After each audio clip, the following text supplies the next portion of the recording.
नमस्कार, आप देख रहे हैं प्राइम न्यूज और मैं हूं आपके साथ आलोक शुक्ला। छत्तीसगढ़ प्राइम में आप सबका स्वागत है। मुंगेली से इस वक्त की एक बड़ी खबर सामने आई, जहां पर स्वामी आत्मानंद शासकीय इंग्लिश मीडियम स्कूल का लोकार्पण कर दिया गया है। यह बड़ा अपडेट आपको हम सबसे पहले प्राइम न्यूज पर दे रहे हैं, जहां पर स्वामी आत्मानंद शासकीय इंग्लिश मीडियम स्कूल का लोकार्पण किया गया है। मुंगेली से 5 करोड़ की लागत से तैयार हुआ है भव्य स्कूल। अत्याधुनिक सुविधाओं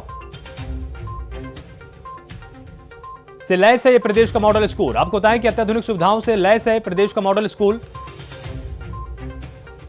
ये बड़ा अपडेट आपको हम प्राइम न्यूज पर दे रहे हैं, जहां पर मुंगेली से बड़ा अपडेट सामने आया है। स्वामी आत्मानंद शासकीय इंग्लिश मीडियम स्कूल का लोकार्पण हुआ है। सीएम भूपेश बघेल ने वर्चुअल लोकार्पण किया है और 5 करोड़ की लागत से भव्य स्कूल भवन बनाया गया है।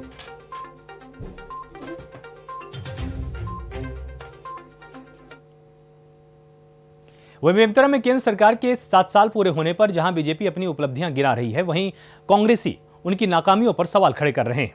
इसके चलते मोदी सरकार की विफलताओं को लेकर जिला मुख्यालय में पत्रकार वार्ता का आयोजन भी किया गया।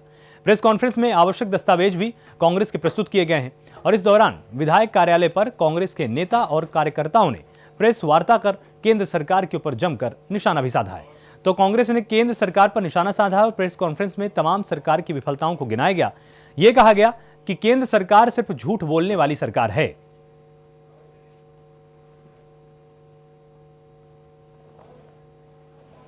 तो मोदी सरकार की 7 साल पूरी हुई, उसकी मोदी सरकार की जो विफलताएं हैं वो जनता जानना चाहती है। इस मुद्दे को उठाकर कांग्रेस पार्टी ने प्रेस वार्ता बुलाई थी कि जो 7 सालों में जो देश में अराजकता की माहौल है, जो महंगाई जो बढ़ी हुई है, बेरोजगारी की जो समस्या है, जो जितने योजना इन लोगों ने लागू किया उसमें देश के लोगों को जान देकर अपनी कीमत चुकानी पड़ी है। इन 7 सालों में मोदी सरकार बिल्कुल तरह फेलवर साबित हुई है। इनने सिर्फ झूठा प्रचार करके, लोकतंत्र की हत्या करके वाहवाही लूटने के अलावा और कोई भी काम नहीं किया। वहीं बिलासपुर में कोरोना संक्रमण के बीच चल रही संभागीय स्तर नर्सों की भर्ती प्रक्रिया में पेंच फंस गया है। वर्क एक्सपीरियंस के आधार पर पहले भर्ती की प्रोविजनल लिस्ट में अभ्यर्थियों को 15 नंबर दिए गए, लेकिन मेरिट लिस्ट में उसे 0 कर दिया गया। इससे चयन भी प्रभावित हो गया। मामले में दायर याचिका पर सुनवाई करते हुए हाईकोर्ट ने भर्ती प्रक्रिया पर रोक लगा दी है। साथ ही निर्देश दिया है कि दस्तावेजों का सत्यापन कर फिर से मेरिट लिस्ट को जारी किया जाए।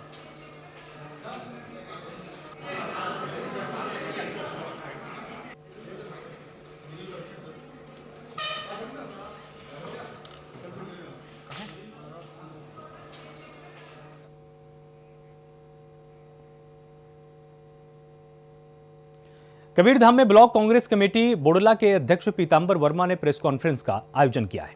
इस दौरान उन्होंने मीडिया से बातचीत की और अपनी कार्यकारिणी के सभी सदस्यों के पदों के नाम की घोषणा की है। इस कार्यकारिणी में 5 उपाध्यक्ष, 1 कोषाध्यक्ष, 2 महामंत्री, 10 सचिव, 10 संयुक्त सचिव, 5 स्थायी आमंत्रित सदस्य, 11 विशेष आमंत्रित और 3 मीडिया प्रभारियों के नाम प्रेस कॉन्फ्रेंस में घोषित किए गए। साथ में ब्लॉक कांग्रेस कमेटी के अध्यक्ष पीतांबर वर्मा ने सभी नवनियुक्त कार्यकारिणी के सदस्यों के मंगल भविष्य की कामना की है।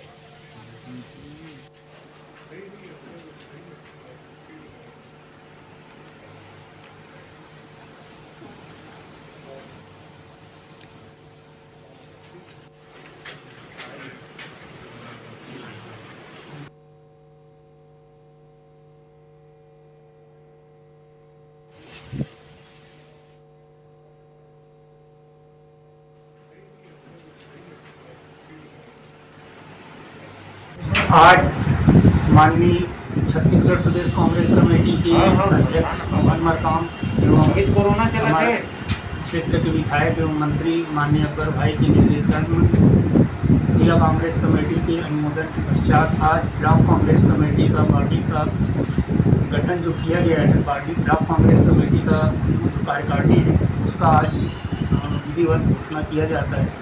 इसमें 5 उपाध्यक्ष, 1 कोषाध्यक्ष, 2 महामंत्री, 10 सचिव, 10 संयुक्त सचिव एवं 29 कार्यकारिणी एवं 5 स्थायी आमंत्रित सदस्य और करीब 9 अस्थायी आमंत्रित सदस्य। वहीं मुंगेली जिला कांग्रेस कमेटी ने स्थानीय सर्किट हाउस में प्रेस वार्ता का आयोजन किया है। इस प्रेस वार्ता को संबोधित करते हुए कांग्रेस के पदाधिकारियों ने कहा कि मोदी सरकार के 7 साल पूरे होने पर बीजेपी जिस तरह से देश प्रदेश में आम जनता के बीच जाकर महिमा मंडित अपने आप को कर रही है, ये पूरी तरह से अनुचित है। बीजेपी कोरोना काल में भी जश्न में डूबी हुई है। कांग्रेसियों ने यह कहा कि हमारे देश में जब वैश्विक महामारी का फैलाव भारत में हो रहा था, उस दौरान ये नमस्ते ट्रंप कर रहे थे। वहीं जब देश में एक बार फिर कोरोना महामारी का दूसरा दौर आया, देश के पीएम 5 राज्यों के चुनाव में व्यस्त थे और बंगाल में चुनावी रैलियों में जाते थे।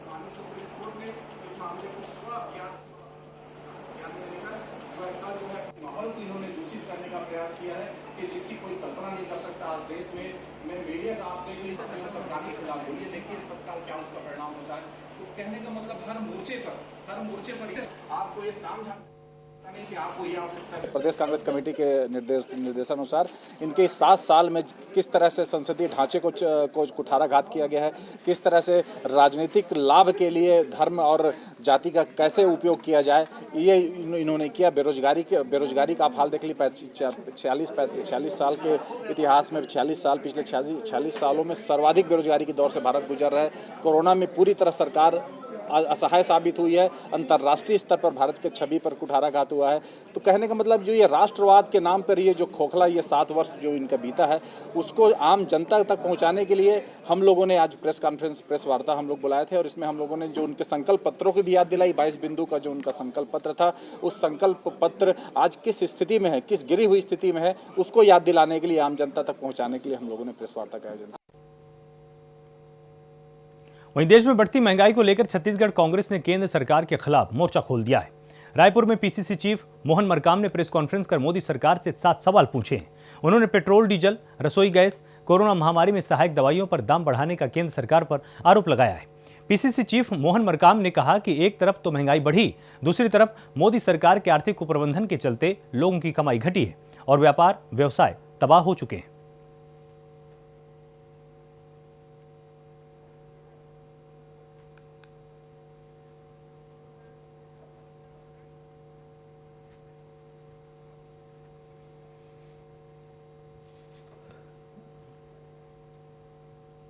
मैं मोदी सरकार से पूछना चाहता हूं, कोरोना के बाद महंगाई भी राष्ट्रीय आपदा साबित होने जा रही है। पेट्रोल, डीजल, रसोई गैस और मिट्टी तेल के दाम रोज बढ़ रहे हैं। खाने के तेलों के दाम दुगुने हो गए। रसोई पर बोझ अभी और बढ़ेगी। जब जनता की जेब में पैसा डालना चाहिए, केंद्र में बैठी माननीय नरेंद्र मोदी जी जेबों पर डाका डाल रहे हैं। पिछले 1.5 साल में से भारत की जनता कोरोना महामारी की मार झेल रही है। कोरोना काल की शुरुआत से लेकर अब तक जब जब शहर को जरूरत पड़ी है, तब तब SECL ने अपने दोनों हाथों से मदद की है। एक बार फिर कोरोना की दूसरी लहर के बाद SECL ने बिलासपुर की जनता के लिए सिम्स के साथ मिलकर कोविड केयर वार्ड बनाने के लिए 6 करोड़ 16 लाख करोड़ रुपए देने का निर्णय लिया है। संभाग के सबसे बड़े अस्पताल सिम्स में 200 बेड का डेडिकेटेड कोविड वार्ड बनाया जाएगा। इसके लिए SECL ने CSR मद से सहयोग देने का निर्णय भी लिया है।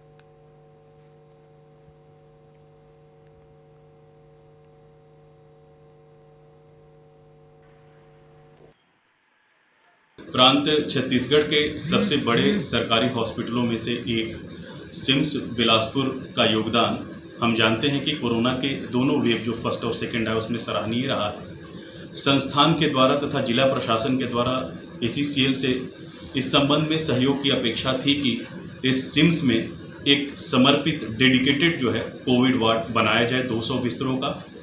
उसके लिए हमारी कंपनी ने CSR मद से वित्तीय सहायता प्रदान करने का निश्चय लिया है।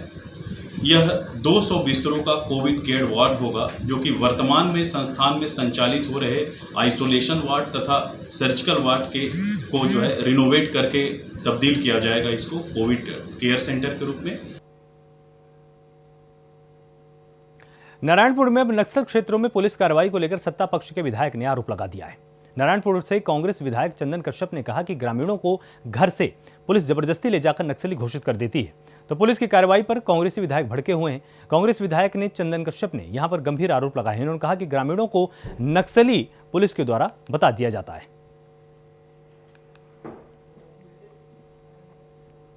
उनको आत्मसमर्पण कराएंगे, उनको शासकीय लाभ दिलाएंगे। यहाँ तक कहा तो उन्होंने कहा मैं जारी कर दूंगा, लेकिन आज तक उन्होंने जारी नहीं किया। तो उसे कहना चाहूंगा कि हमारे नारायणपुर में भी ओरछा ब्लॉक के या नारायणपुर ब्लॉक, दोनों ब्लॉक के लोगों को यहाँ पुलिस उठा जबरदस्ती नक्सली घोषित करी। मैं तो डीआईजी से भी बात किया और उनको ये भी कहा, वास्तव में आप जानते हैं नक्सली हैं तो उनको सूची जारी कीजिए। शासन की जो समर्पण नीति है उस तरह हम उनको आत्मसमर्पण कराएंगे, उनको शासकीय लाभ दिलाएंगे। यहाँ तक कहा तो उन्होंने कहा मैं जारी कर दूंगा, लेकिन आज तक उन्होंने जारी नहीं किया। वहीं छत्तीसगढ़ के नाम एक बड़ी उपलब्धि लगी है। जान जोखिम में डालकर बस्तर की नैना सिंह धाकड़ ने एवरेस्ट की चोटी फतह कर ली है। वो दुनिया की इस सबसे ऊंची चोटी पर फतह करने वाली राज्य की पहली महिला पर्वतारोही बन चुकी हैं। इस अभियान में नैना चोटिल भी हुई, लेकिन उसे रेस्क्यू कर पर्वतारोही याशी जैन ने खेल भावना का प्रदर्शन किया है। नैना धाकड़ की इस उपलब्धि पर सीएम भूपेश बघेल ने ट्वीट कर उन्हें बधाई और शुभकामनाएं दी।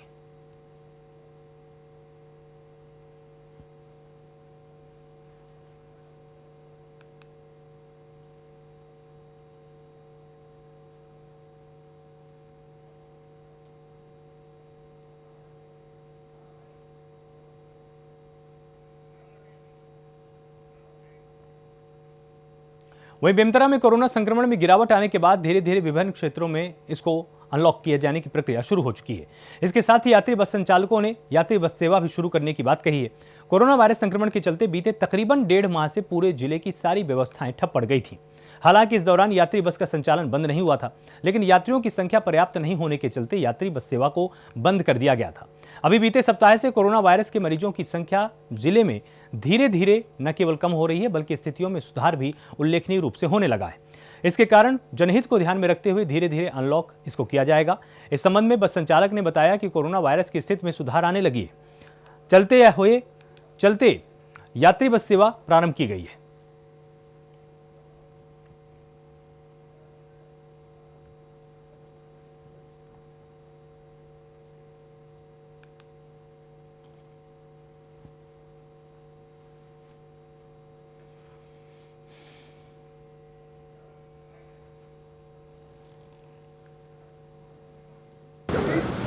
लगातार कोरोना काल में आर्थिक स्थिति बस मालिकों के साथ साथ चालक परिचालक की बहुत खराब है।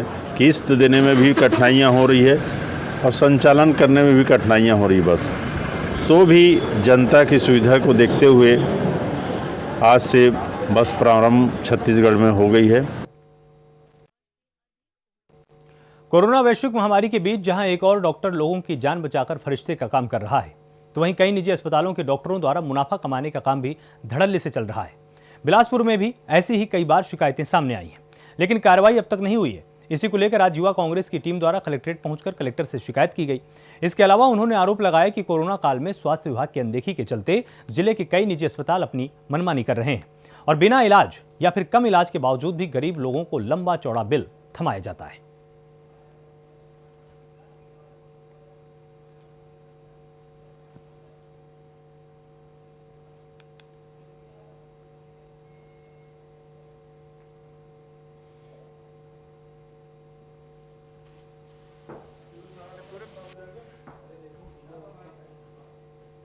जितने की कंप्लेन हुई है, शिकायत हुई, सबकी कार्रवाई की गई है ना।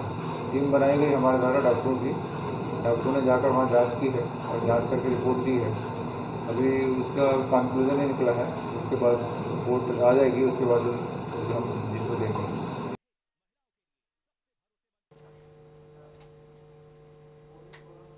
वहीं कांकेर में सैकड़ों ग्रामीणों ने राज्यपाल के नाम तहसीलदार को एक ज्ञापन भी सौंपा है।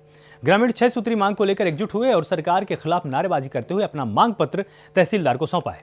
तमाम मांगों को जल्द से जल्द पूरा कराने की मांग की गई है। बीजापुर जिले के सिलेगर में सीआरपीएफ और डीआरजी के जवानों के कैंप को हटाने के आंदोलन में शामिल ग्रामीणों पर गोलाबारी करने की घटना की निंदा बताते हुए घटना के निष्पक्ष जांच की मांग की गई है। साथ ही गोलीबारी की घटना में शामिल सीआरपीएफ और डीआरजी के अधिकारी और जवानों के खिलाफ अपराध दर्ज कर कड़ी कार्रवाई की मांग की गई है।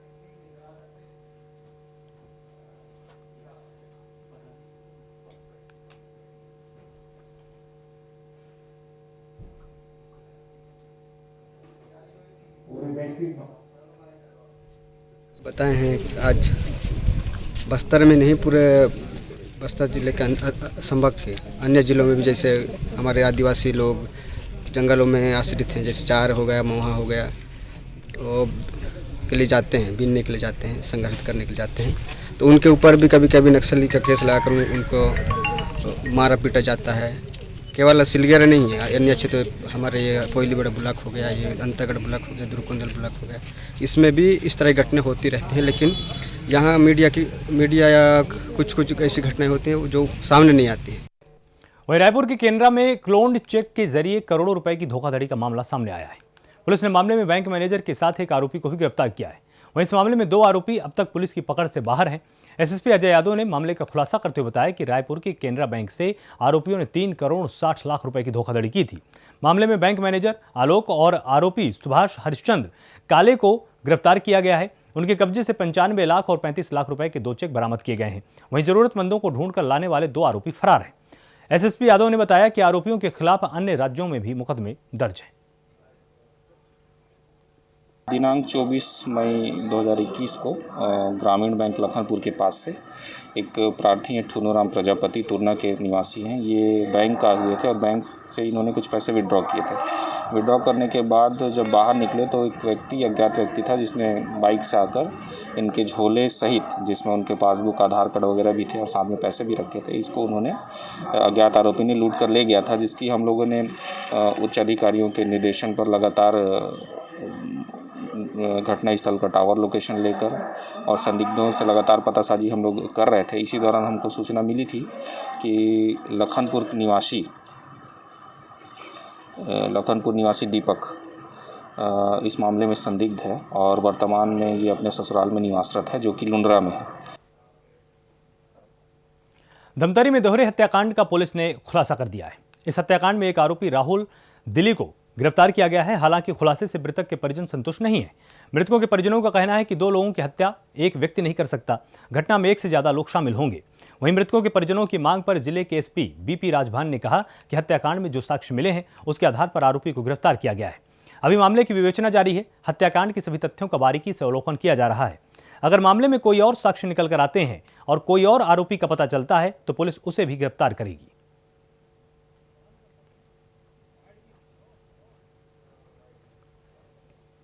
अभी तक की जो विवेचना में जो परिस्थिति जन्य साक्ष्य आए हैं, तो शुरुआत में हमको भी लगा था कि इसमें ज़रूर अधिक लोग हो सकते, किंतु जब साक्ष्य का गहन अध्ययन विश्लेषण किया गया और तब पाया गया, रिकन्स्ट्रक्शन भी कराए उसको, तो पाया गया कि अभी तक तो एक ही आरोपी इसमें विवेचना के दौरान एक ही आरोपी शामिल होना पाया गया। फिर भी इनकी संतुष्टि के लिए यदि ये चाह रहे हैं तो हम अगला, अभी तो विवेचना के दौर पे ही है, अगला कार्रवाई करेंगे। नार्को टेस्ट की मांग कर रहे हैं, आप करवाएंगे? बिल्कुल कराएंगे। जब ऐसा कोई है तो उसमें अपने तरफ से तो कोई दिक्कत भी नहीं है कि ना कराएं। जिस अकॉर्डिंग वहाँ पे एक्टिविटी हुई है तो मुझे लगता है कि इस पे उच्च स्तरीय जांच होना चाहिए। क्या आपको किसी ऊपर शक है? नहीं, शक नहीं बोल रहा हूँ, मुझे लगता है कि एक ही जने नहीं कर सकता इसको।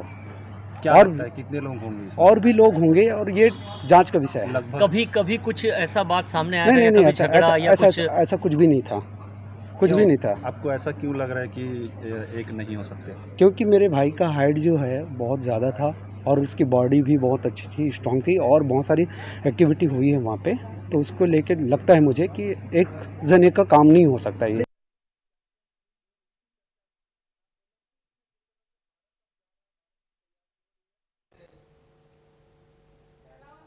तो वहीं पर लखनपुर पुलिस को भी एक बड़ी सफलता मिली है, जहां पुलिस ने युवक से 50,000 की लूट के मामले में आरोपी को गिरफ्तार किया है। पुलिस ने आरोपी को गिरफ्तार कर न्यायिक रिमांड पर जेल भेज दिया है। दरअसल कुछ दिन पहले आरोपी ने युवक से 50,000 रुपए लूट लिए थे। इसके बाद घटना से आहत होकर युवक ने आत्महत्या की कोशिश की थी। इसके बाद पुलिस ने संज्ञान में इस पूरी घटना को लेते हुए घटना स्थल का मौका मुआयना किया और आरोपी के लिए धरपकड़ शुरू की थी।